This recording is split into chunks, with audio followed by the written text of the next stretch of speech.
Bonjour, je suis le docteur Sarah Burceau, pédiatre à Paris. Aujourd'hui, je vais vous parler des infections ORL hautes de l'enfant. L'otorhinolaryngologie ou ORL concerne toutes les affections du nez, de la gorge et des oreilles. Les problèmes ORL constituent une des causes majeures de consultation de la petite enfance.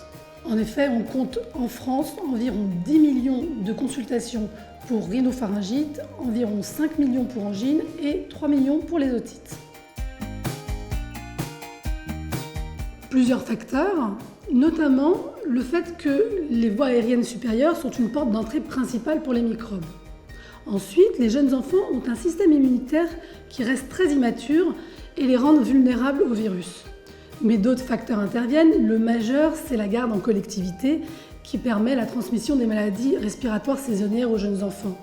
Enfin, on peut citer l'allergie, le reflux gastro-œsophagien ou encore l'hypertrophie des végétations adénoïdes. Enfin, notons que le tabagisme passif auquel vous soumettez vos enfants est un facteur prédisposant qui ressort dans toutes les études.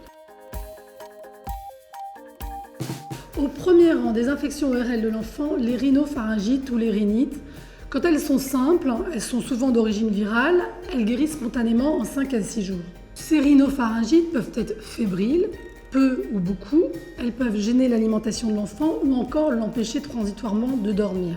Mais ces rhinopharyngites simples, en fait, se compliquent régulièrement par soit des laryngites, soit des sinusites, soit des otites. Les laryngites aiguës sont le plus souvent d'origine virale. Elles commencent brutalement par de la fièvre, une toux aboyante et douloureuse avec un enfant qui se réveille en plein milieu de la nuit. Elles peuvent gêner la respiration et même demander une intervention urgente pour dégager les voies respiratoires et donner un traitement corticoïde. Les laryngites aiguës guérissent rapidement, simplement avec des lavages de nez et un traitement contre la fièvre et aussi une humidification de la chambre. La sinusite est une des complications classiques de la rhinopharyngite, mais il ne s'agit pas des sinusites telles que nous les entendons chez l'adulte, car ces cavités naturelles ne sont pas perméables chez l'enfant avant 3 ou 5 ans.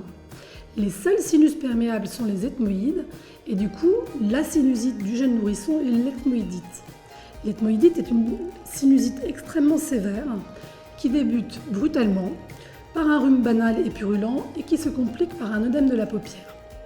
L'enfant est très fébrile, il a 39 ou 40, il est très abattu et il ne peut plus ouvrir l'œil. L'ethmoïdite est une maladie sévère, sa prise en charge est une urgence. L'enfant doit être hospitalisé car il nécessite un traitement antibiotique intraveineux.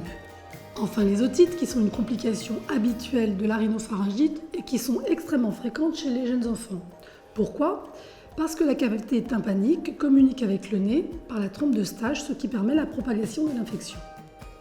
En France, ces otites, lorsqu'elles sont fébriles, sont souvent traitées par des antibiotiques avant 2 ans, mais il faut savoir qu'en Hollande, par exemple, elles ne le sont pas.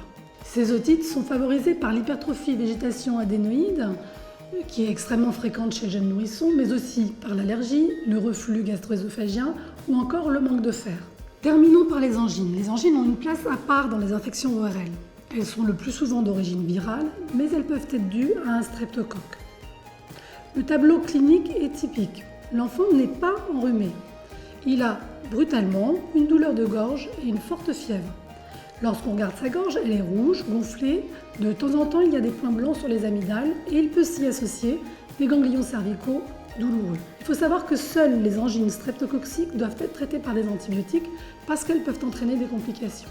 Il est donc important de faire le diagnostic rapidement au cabinet du médecin. Celui-ci frotte un écouvillon dans la gorge de l'enfant et fait un test de diagnostic rapide, spécifique du streptocoque.